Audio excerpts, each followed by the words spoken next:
আসসালামু আলাইকুম viewers, welcome back to my channel yummy table by Nusrat. আজকে আমি আপনাদের সাথে শেয়ার করব একদম ঘরোয়া স্টাইলে মজাদার সুস্বাদু চিকেন রোস্ট। ঈদ হোক বা যে কোনো বিশেষ দিন এই রেসিপিটি হয়ে উঠবে আপনার টেবিলের হিরো। চলুন তাহলে দেখে নিই কীভাবে তৈরি করতে হয়। এর জন্য এখানে আমি রোস্টের পিস নিয়ে নিয়েছি, লেগ পিস এবং ব্রেস্ট পিস 5 পিস। এখানে আমি দেশি মুরগি নিয়েছি, আপনারা চাইলে কক মুরগি অথবা ব্রয়লার মুরগিও নিতে পারেন, সেম স্টাইলে রান্না করলেই হবে। এখন আমি এগুলোকে তেলে ফ্রাই করব। তার জন্য একটি প্যানের মধ্যে পর্যাপ্ত পরিমাণে তেল নিয়ে নিলাম ভাজার জন্য। আমি চিকেনে কিছুই দেইনি, চিকেনটা আমি খালি ভেজে নেব। ভাজার সময় একটু ঢাকনা দিয়ে ঢেকে তারপর ভাজার চেষ্টা করবেন, কারণ এই ভাজাটা একদম হাই হিটে রান্না করতে হয়, তখন তেল হাতে ছিটে আসে। তাই ঢেকে রান্না করলে তেল ছিটার সম্ভাবনাটা থাকে না। চিকেনে আপনারা ভাজার সময় কিছুটা লবণ দিয়েও নিতে পারেন, তবে আমি লবণটা পরে ইউজ করব। চুলার হিটটা হাই হিটে রেখেই চিকেনগুলো ভাজতে হবে এবং চিকেনটা মোটামুটি সোনালি কালার করে ভেজে নিব। এভাবে ঢাকনা দিয়ে দিয়ে প্রতিটা চিকেন আমি ভেজে নিয়েছি।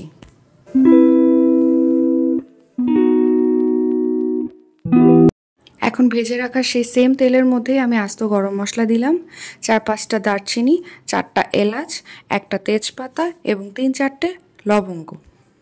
গরম মশলাগুলো হালকা ফ্রাই হওয়ার পর এখানে আমি 1 কাপের মতো পেঁয়াজ অ্যাড করে দিয়েছি। চাইলে এখানে পেঁয়াজটা ব্লেন্ড করেও দিতে পারবেন, তবে আমি কুচি করে দিয়েছি। এখন পেঁয়াজটা নরম হয়ে যাওয়া পর্যন্ত অপেক্ষা করছি। পেঁয়াজটা নরম হওয়ার পর এখানে আমি স্বাদ মতো লবণ দিয়ে দিলাম। লবণটা দিয়ে একটু নেড়েচেড়ে মিক্স করে নিচ্ছি। এখন এখানে আমি 3 টেবিল চামচ আদা রসুন বাটা অ্যাড করব। আদা এবং রসুন আমি দুইটা একসাথে ব্লেন্ড করে 3 টেবিল চামচ দিয়েছি। 1 থেকে 2 মিনিটের মতো নেড়েচেড়ে মিশিয়ে নিব। এখন এখানে গুঁড়ো মশলা অ্যাড করব, তার জন্য অল্প একটু পানি দিয়ে নিলাম। দিয়ে দিচ্ছি 1 চা চামচ লাল মরিচের গুঁড়ো, 1/2 চা চামচ জিরার গুঁড়ো, 1/2 চা চামচ গরম মশলার গুঁড়ো দিয়ে সবকিছু একসাথে নেড়েচেড়ে মিক্স করে নিচ্ছি।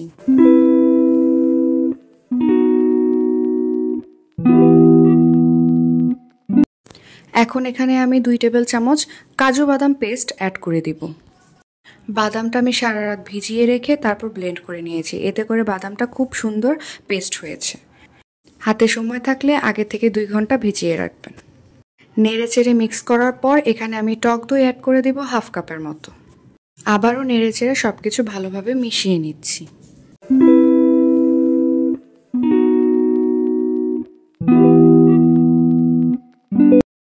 এখন ভালোভাবে মশলাটা কষিয়ে নেব। তেলটা উপরে চলে আসলে তখন বুঝতে হবে আপনার মশলাটা ভালোভাবে কষানো হয়ে গিয়েছে। আবারও একটু নেড়েচেড়ে নিচ্ছি যাতে করে মশলাটা পাতিলের গায়ে লেগে না যায়। এখন আমি ভেজে রাখা চিকেনগুলো এক এক করে অ্যাড করে দিব।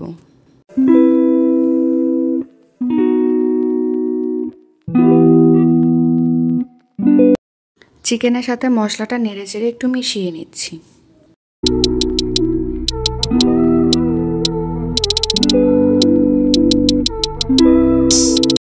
এখন ঢাকনা দিয়ে ঢেকে রাখবো চিকেন থেকে কিছুটা পানি ছাড়া পর্যন্ত।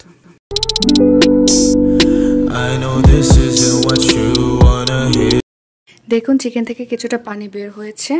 এই পানির মধ্যে আমি চিকেনটা কষিয়ে নিব।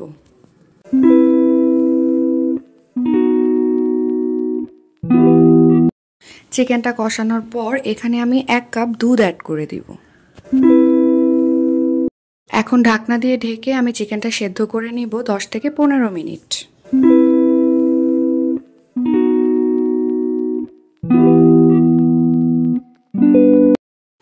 ঢাকনা তুলে মাঝে মাঝে এভাবে আপনি নেড়েচেড়ে দিবেন। এখন 4-5টা কাঁচামরিচ দিয়ে আমি আবারও ঢেকে নিলাম। 10 মিনিট পর ঢাকনা খুলছি। খুলে এখন একটু নেড়েচেড়ে দিব। চিকেনটা সেদ্ধ হয়ে গিয়েছে। এই পর্যায়ে আপনারা যে যতটুকু ঝোল খাবেন ততটুকু ঝোল শুকিয়ে নেবেন। আমি একটু বেশি ঝোল রাখবো, এটা যার যার চয়েসের উপর ডিপেন্ড করে, কে কতটুকু ঝোল খায় ততটুকু শুকিয়ে নেবেন। এখন আমি এখানে কিছুটা গুঁড়ো দুধ উপর থেকে দিয়ে নিচ্ছি এবং আমি গুঁড়ো দুধের সাথে 1 চা চামচ ঘিও দিয়েছি, সেটা আমার ভিডিও ক্লিপটা ডিলিট হয়ে গেছে, সরি ফর দ্যাট। গুঁড়ো দুধটা দিয়ে বেশিক্ষণ রান্না করার দরকার নেই, 1 থেকে 2 মিনিটের মতো ঢাকনা দিয়ে ঢেকে রান্নাটা শেষ করতে হবে। আমি এখন চুলাটা অফ করে দিচ্ছি। আমার রান্নাটা হয়ে গিয়েছে। আশা করছি রেসিপিটি ভালো লেগেছে। ভালো লেগে থাকলে আমার চ্যানেলটি অবশ্যই সাবস্ক্রাইব করবেন এবং ফ্যামিলি অ্যান্ড ফ্রেন্ডসদের সাথে শেয়ার করবেন। এবং আপনারা কি রেসিপি আরও দেখতে চান আমাকে কমেন্ট করে অবশ্যই জানাবেন। Thanks for watching. আল্লাহ হাফেজ।